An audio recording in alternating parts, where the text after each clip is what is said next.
Well, you're doing so much good stuff.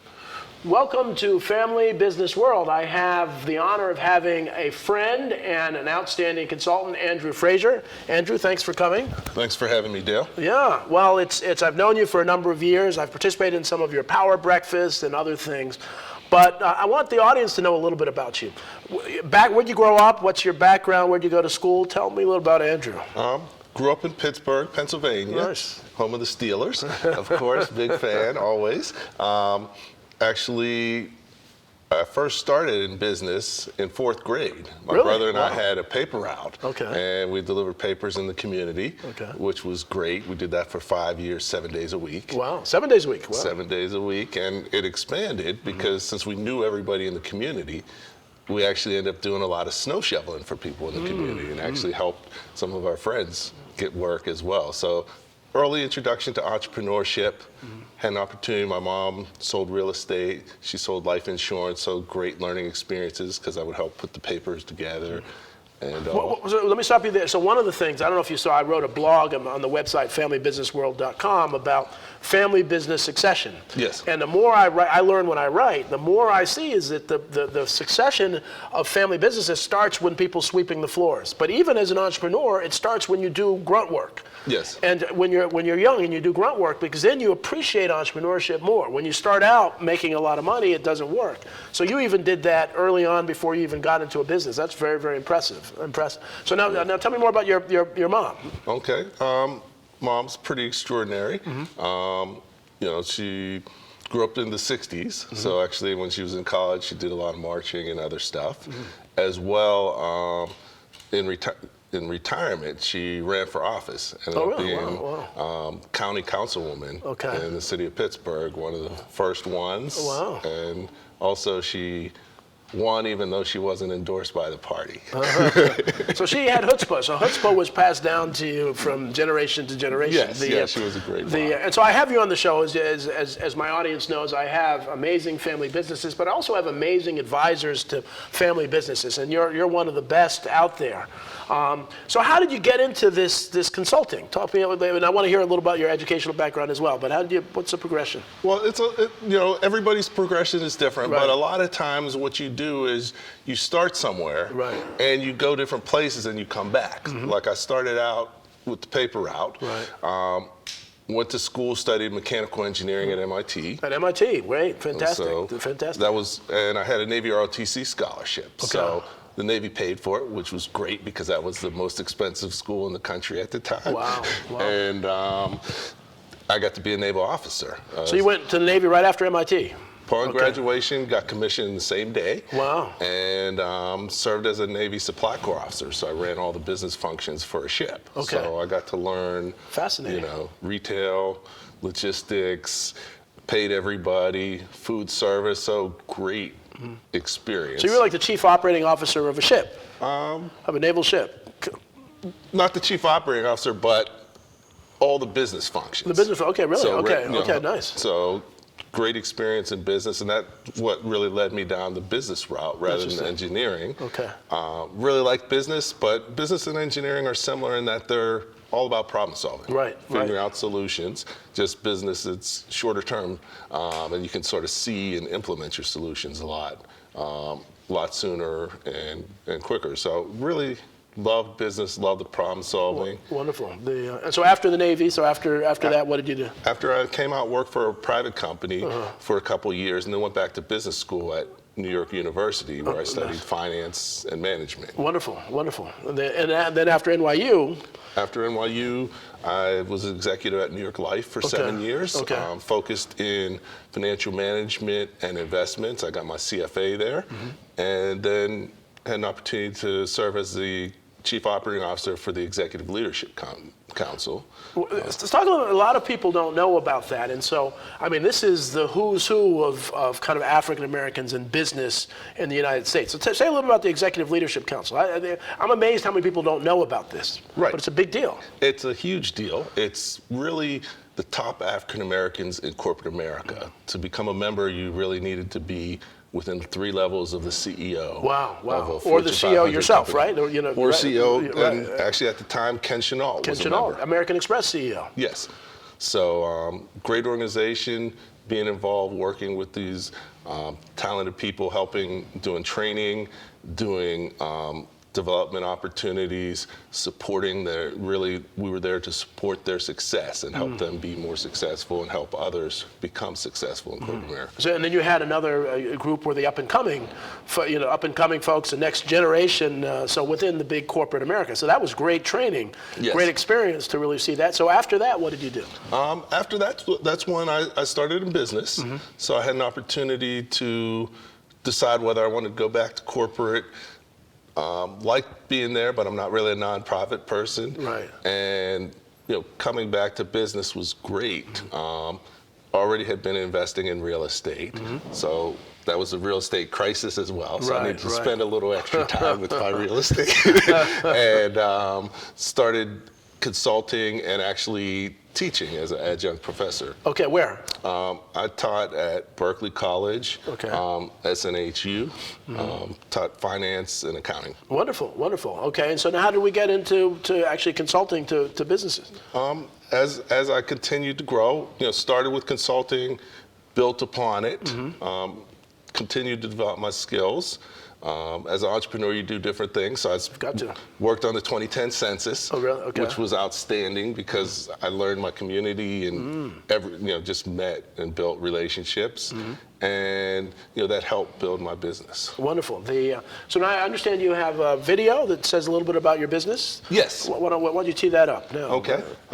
So really, my business is about helping entrepreneurs and business owners run their business more professionally so that they can grow. Wonderful, wonderful, great. Are you looking to grow revenues, increase profitability, or obtain financing? If so, you came to the right place. My name is Andrew Frazier, outsourced CFO and owner of Small Business Like a Pro, where the more you know, the faster you grow. I've worked with over 500 entrepreneurs and business owners one-on-one and taught thousands of people about entrepreneurship and business over the years. My expertise is in business strategy and financial management, which I use to help them be able to create a sustainable business that can run without them. And how do we do that? We focus on growing revenue, increasing profitability, and obtaining financing so that their business can grow. If that's something that interests you, I invite you to come check us out and reach out to me. We'd love to help you grow your business. Are you? Great, really a great setup for your business.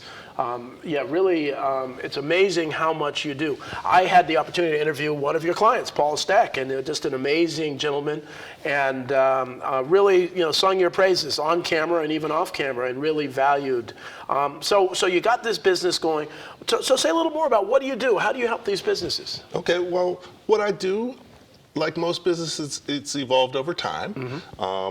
Really started out a lot more coaching earlier on, and then it moved to more... So executive coaching, and I always want for my audience to make sure those that have not heard it, you actually work with individuals to really help them become more successful, right? Is that really what the coaching is? Yeah. It's helping them be, and more just talking with them, and giving them ideas, and taking feedback and helping them think through their strategies. Okay.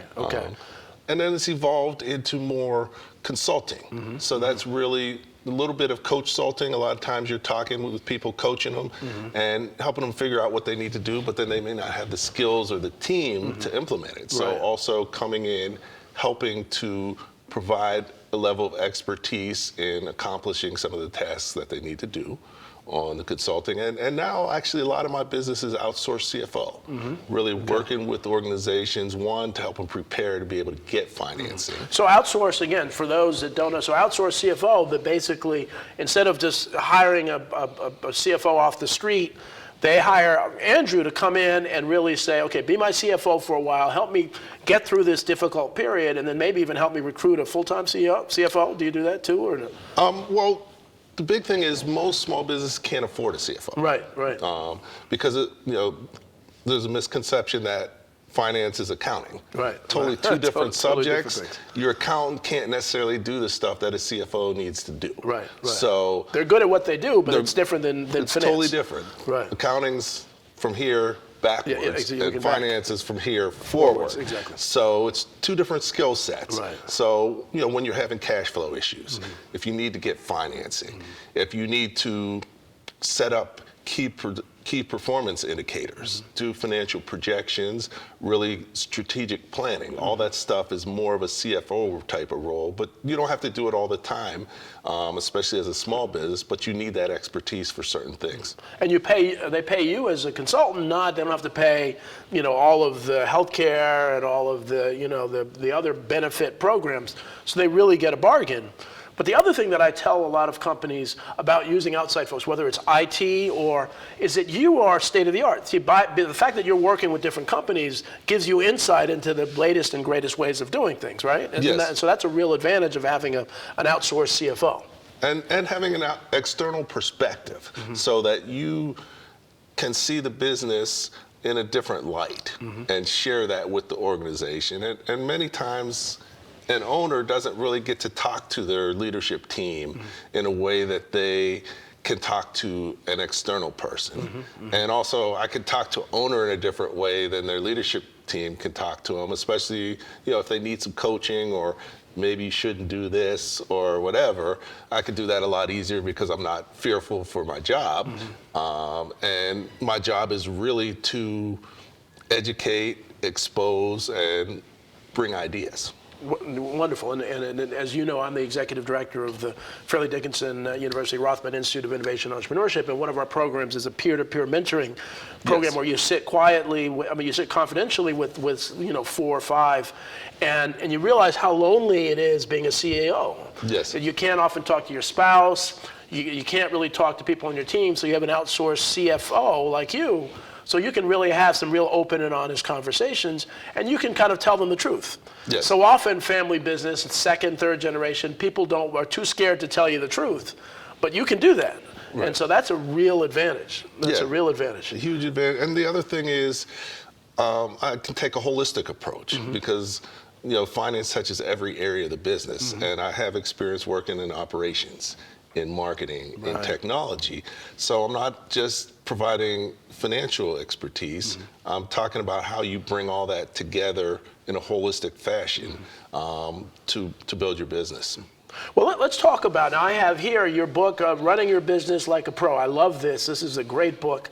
It's easy to understand. I mean, what's beautiful about this thing is easy to understand.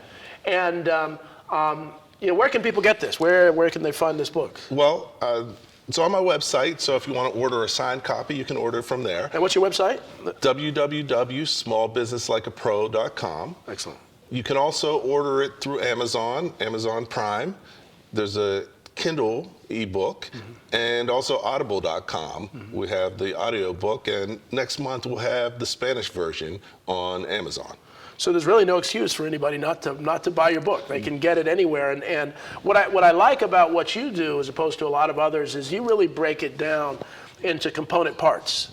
I don't know if you want to share some of your thoughts about that. Right. Really working with business owners, so many over the years, you start to see patterns. Right. You start to see challenges that they run into. So what I talk about is the first half of the book is what you don't know can hurt you. So I talk about key things that you need to know as a business owner to be successful. And in each chapter, I have at least 2 examples of people that I've worked with so that you can identify with it. And, my chapters, the first chapter is really about how did I get here? Because you're somewhere for a reason. Why are you there? Where are you trying to go? Right. And so you build it up. Talk a little bit about, share a story for the audience about, how that has been helpful. This first, even something you mentioned in the book. Okay. Well, definitely, one example and one thing that is key. The second chapter in my book's called "What is Your Most Important Job?" And most business owners don't know that, and to their detriment. Your most important job is S&M, and not the one you're thinking about, but sales and marketing. And what we do is talk about your target market. Interesting. We're going to take a break now, but I want to leave the audience here. We're going to see a couple commercials and come back. This is really, really important. So Excellent. We'll see you after the commercial break.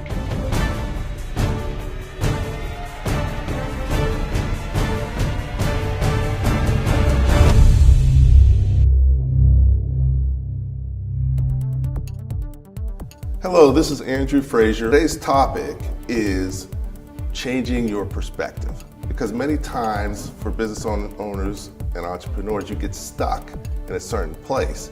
And the only way you can move beyond it is changing your perspective. In my book, Running Your Small Business Like a Pro, one of the key themes that I talk about is your business can go no further than you're prepared to take it. So as a result, you have to continue to evolve, develop yourself, because if you become stagnant, your business becomes stagnant. One of the things that you helped to point out to me was that if I don't start thinking of my school as a business, I won't have a school. If you're not being the business person of your business, who's being the business person of your business? For those of you who just joined us, I'm talking with a friend of mine, Andrew Frazier, from Small Business Like a Pro. We were just talking about S&M. Not that kind. We were talking about sales and marketing. So finish your thought. You were talking about, a lot of people don't know why they're there, what their responsibility is. Right. So as a business owner, your most important job is sales and marketing. And you really need to be spending at least 2 hours per day on marketing. 2 hours per day on marketing. Wow. And sales is not marketing, so a lot of times there's not differentiated. Right. And since it's your most important job, you need to learn how to do it well. So business owners need to do as much training and learning about marketing and about sales so they can do it better, because that's the biggest thing that's going to impact the success of your business. Give the 2-second, what's the difference between sales and marketing? Okay. Really, marketing is about building a relationship Right. with your customers and clients, and sales is transactional. Right. And marketing is about strategy, Right. building a strategy to be profitable, looking at your business holistically. So really, it's a lot more than PR and advertising. It's the whole strategy and bringing it all together to make your business successful. It is amazing, and I do obviously a lot of consulting as well, how many folks don't really understand the difference. They think my goal is just to sell as much as I can. Right. And they don't really step back and think about that. So what else? What's next? Okay, what's kind of next in the process? Well, one of the things, and this year, I'm really taking my business to the next level and helping other people to take their businesses to the next level. Okay. So my goal is to help 1,000 small businesses grow theirs this year. So wow, and the majority of those will be family businesses probably. Yes. And so 1,000. Now, how are you going to do that? Okay, That's a great goal. One of the things that we put together is the SB Pro Growth Challenge. Okay. And it's a challenge to challenge business owners to grow their revenues. So the winners, we have $20,000 in cash prizes for the winners. Nice. And to win, what you're going to do is grow your revenues the most 2020 versus 2019. Okay. There's a winner in terms of dollar growth, and there's a winner in terms of percentage growth. Percentage growth. Okay, now how do they find out about this? This is a great opportunity for every business. And how do they find out about that? All you got to do is go to our site. Okay.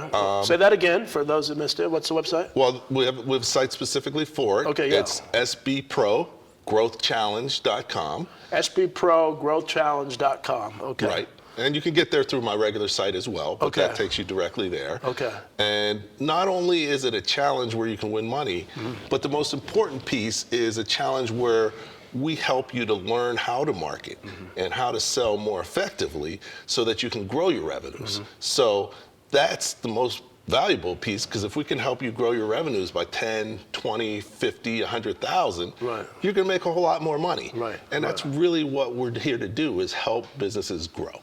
Well, one of the things that I like about what you're doing is that you really get people to focus and become professional. Yes. See, so often we think we're a business person, but really becoming a professional is a whole different level. It's not just about owning a business and being an entrepreneur or just being a family business. It's about taking the next level. If you're going to be an athlete, you want to make the NBA or the NFL or pro tennis, why not do the same for small business? That's why I really like what you're doing. What's next? All right, so that's the side. What about the expense side of this? So you have the revenue side. What about the expense side? Well, in business, if you're familiar with Michael Gerber, he talks about working in your business, but you have to move to working on your business. Right. But nobody ever tells you how do you work on your business. Right. So really, what I do in there and when I'm working with businesses has helped them learn how to do that, because less than 5% of business ever work on their business effectively. So for the audience, again, so working in your business is what? Just showing up every day, doing what you do, and as opposed to working on your business. What's the difference? The difference is working in your business, you're like an employee or a supervisor. You're focused on the day-to-day. Right. Okay? Right. And most people never get above that. But to really run your business professionally, you have to have management. Right. So you have to focus. You're not going to get there if you don't plan to do it, but you have to get to the management level or manager, where as a manager, you're working on helping to optimize things, helping to build capacity, helping with strategy. So you're really looking at a longer term piece than a supervisor. Right. And it's really hard to be a supervisor and a manager at the same time. Right. Just like in larger businesses, you got supervisors, you got managers for a reason. Right. So, helping to professionally, and as a manager, one of the big things I've found is business owners don't like to use numbers. Right. So, but you can't work on your business without numbers, because Right. you don't know what's going on with your business without understanding the numbers. So I help business owners understand their numbers, start to look at them, help to put together key performance indicators, so that you have a plan, a budget, you look at how you're doing versus it, and you can make decisions on a timely basis to improve your business. Excellent. So working on your business as opposed to just in your business, is there a next step once you do that, after that? There is. Once you master that, you step up to where you're an executive. Right. And you're really working on the future of your business. Right. So you're spending most of your time doing strategic planning. You're spending your time looking at how you can expand your marketplace, as well as how you can exploit your current target market. Right. So really looking at how do you grow significantly, and that's really executive type skills. Right.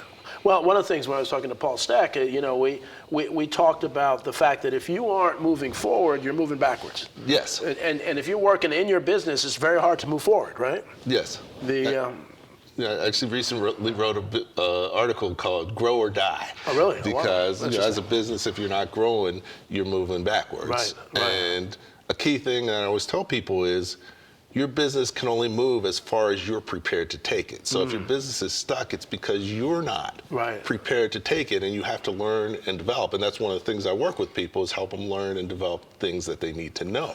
Wow. But it's critical to be continually learning and developing yourself. And the hardest piece is you have to change to take on the new roles, because each role has a different key attributes and key things you need to do it successfully. Well, one of the things I've talked to a number of my guests, the family businesses, about consulting. And there's a misconception to say that, well, if I take a proposal, I'm going to have to hire someone. I'm saying that every family business should have a consultant and entertain some proposals. They may not be ready for it right then and there, but you don't know what you don't know. And so, taking a proposal from you or from me or from us to really say, well, what about finance? What about outsourced CFO? Let me see it on paper, because then sometimes you can't afford not to do it.